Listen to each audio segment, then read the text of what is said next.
Student, class 8 geography में हमारा third chapter चल रहा था खनिज और शक्ति संसाधन, जिसमें हमने खनिज संसाधन के बारे में पढ़ा कि खनिज संसाधन क्या होते हैं, कितने प्रकार के होते हैं और उनका निष्कर्षण किस प्रकार से किया जाता है। कल तक के चैप्टर में हमने यहाँ पढ़ चुके थे। आज हम पढ़ने जा रहे हैं कि जो खनिज संसाधन हैं इनका वितरण किस प्रकार से है। देखिए, आपको मैं बताऊं, खनिज संसाधन है वह हमारी पृथ्वी के अंदर कई परतों में, कई शैलों में पाए जाते हैं। शैल, जैसे कि आपने पिछली बार भी अपने ज्योग्राफी की किताब में पढ़ा था, शैल होते हैं हमारे यहाँ जो पृथ्वी के अंदर ज्वालामुखी जब फटता है और उसका जो मैग्मा पिघलकर अलग अलग रूपों के अंदर बदल जाता है और चट्टान का रूप ले लेता है, जिन्हें हम शैल कहते हैं। 3 प्रकार की शैलों के बारे में आपने पढ़ा है, आग्नेय शैल, कायांतरित शैल और अवसादी। तो ये 3 प्रकार के जो शैल होते हैं, इन शैलों के अंदर ही हमारे अनेक प्रकार के खनिज पाए जाते हैं। अब आता है कि आग्नेय चट्टान क्या होती है।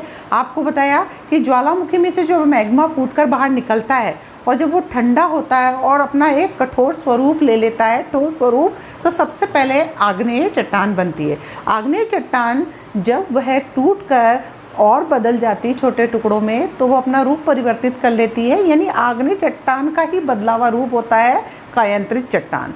और जब ये मिट्टी के कण, हवा, तेज तूफान, बारिश के साथ दूसरे स्थान पर जाकर जम जाते हैं और तो बन जाती है हमारी अवसादी चट्टानें। ठीक है, तो जो आग्नेय और कायांतरित जो शैल होते हैं उसमें हमारे पाए जाते हैं धात्विक खनिज, जिसमें कि धातु होती है, और जो हमारी अवसादी शैल होते हैं उनमें पाए जाते हैं अधात्विक खनिज। ठीक है, धात्विक खनिज कौन से होते हैं? जिसमें धातु जैसे कि लोहा है, निकल है, तांबा है, ये सब हमारे धात्विक खनिज होते हैं। ठीक है, और अधात्विक खनिज कैसे होते हैं? लाइक चूना का पत्थर है हमारा, और हमारे फास्फेट हैं, है ना, इसके बाद मैग्नीज है। इसके अलावा हमारी परतों में पाया जाता है जैसे पेट्रोलियम, ईंधन के रूप में खनिज होते हैं जैसे कोयला और पेट्रोलियम। ठीक है, इसके बाद में हम पढ़ते हैं कि जो हम बात कर रहे हैं कि आग्नेय और कायांतरित जो शैल होते हैं जिसमें धात्विक खनिज पाए जाते हैं, जैसा हमारा उत्तरी स्वीडन है उसके अंदर लोहा अयस्क के रूप में सर्वाधिक पाया जाता है। ऐसे ऑटोरिया कनाडा में तांबा और निकल पाया जाता है। साउथ अफ्रीका की बात करते हैं हम, तो यहाँ पे लोहा है, निकल है, क्रोमाइट है, प्लेटिनियम है, ये जो धात्विक खनिज हैं ये पाए जाते हैं। जबकि अवसादी चट्टानें जो होती हैं, अवसादी शैल होते हैं, जैसे हमारा चूना पत्थर है, ये काकस में पाया जाता है। हमारे जो फास्फेट है ये अल्जीरिया में, तो जॉर्जिया, यूक्रेन है, उसमें मैग्नीज के खनिज पदार्थों के भंडार पाए जाते हैं। तो इस प्रकार अलग अलग शैलों में हमारे खनिजों का क्या है, वितरण हुआ है। तो हम चलिए आज पढ़ते हैं जो हमारे कॉन्टिनेंट्स हैं, हमारे महाद्वीप हैं, उनके अंदर किस प्रकार से खनिजों का वितरण हुआ है। तो हम उन कॉन्टिनेंट्स के बारे में हम पढ़ना शुरू करते हैं। तो आज सबसे पहले जो कि हमारा कॉन्टिनेंट इंडिया एशिया के अंदर आता है, आज सबसे पहले हम एशिया महाद्वीप के बारे में पढ़ते हैं कि इसमें खनिज किस प्रकार से वितरित हैं।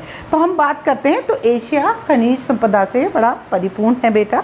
आपको बताते हैं कि चीन और भारत अकेले वर्ल्ड का लगभग 50% से अधिक लोहा अयस्क का उत्पादक राष्ट्र है।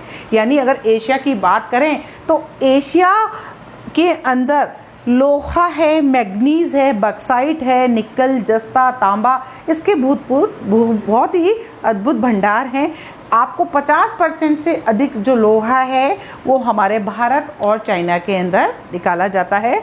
मलेशिया और इंडोनेशिया भी 3 उत्पादक राष्ट्रों के अंदर महत्वपूर्ण माने गए हैं। ठीक है, तो एक तरीके से देखा जाए तो एशिया के अंदर लोहा अयस्क है 3, मतलब मैग्नीशियम, बैक्साइट, निकेल, जस्ता, तांबा, ये खनिज पदार्थ भरपूर मात्रा में पाए जाते हैं। फिर एशिया के बाद हमारा दूसरा कॉन्टिनेंट आता है जिसको हम बोलते हैं यूरोप। यूरोप के अंदर लोहा अयस्क का यह भी एक बहुत बड़ा उत्पादित क्षेत्र है।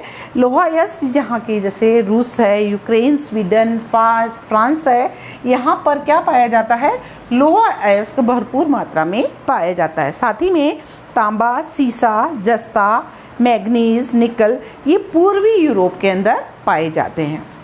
और कौन सा हिस्सा बताया है? यूरोपियन रूस। मैं आपको बताती हूँ कि हमारा जो एशिया है, एशिया के ऊपर ही हमारा जो साइड में यूरोप लगा हुआ है, यूरोप का जो पूर्वी इलाका है, वो पूर्वी इलाका जो होता है वो हमारा जो रसिया से जुड़ा हुआ है, तो उसको हम बोलते हैं यूरोपीय रूस। यानी रूस का वह हिस्सा जो यूरोप से टच होता हुआ है, उस हिस्से के अंदर ये जो हमारा खनिज है, तांबा, सीसा, मैग्नीज, जस्ता, निकेल, ये भरपूर मात्रा में पाया जाता है, इसलिए शब्द यूज़ किया जाता है यूरोपीय रूस में पाया जाता है।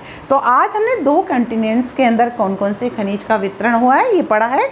बचे हुए जो महाद्वीप हैं हमारे नेक्स्ट लेक्चर में हम पढ़ेंगे। तो आप सभी खनिजों का वितरण है उसको ध्यानपूर्वक पढ़िए और नोट्स में उतारिए।